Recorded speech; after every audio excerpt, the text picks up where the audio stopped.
Quand on travaille en équipe, en ingénierie comme ailleurs, il est courant d'avoir à transmettre ses connaissances aux autres.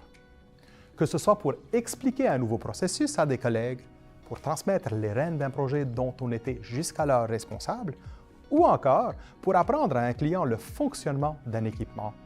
Les occasions ne manquent pas. Mais comment s'assurer que le transfert des connaissances et des habiletés est efficace et complet?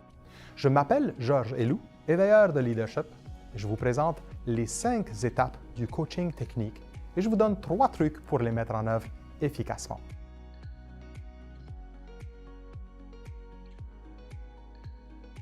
Le coaching technique, c'est une démarche de formation opérationnelle.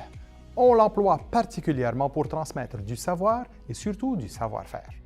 Les 5 étapes du coaching technique sont extrêmement simples. 1. J'explique. 2. Je montre. 3. La personne explique.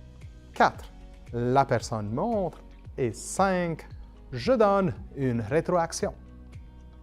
Ces 5 étapes sont très faciles à retenir et peut-être les connaissez-vous déjà.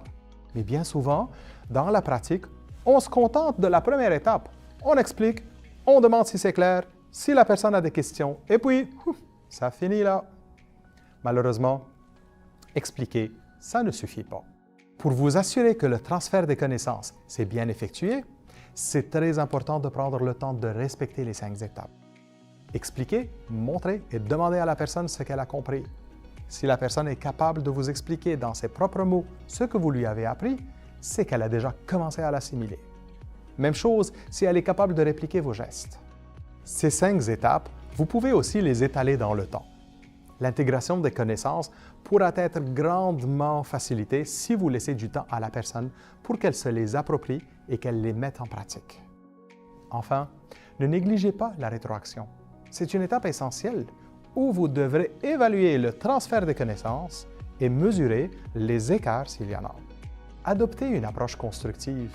Il s'agit vraiment de vérifier que la personne applique au mieux son savoir-faire.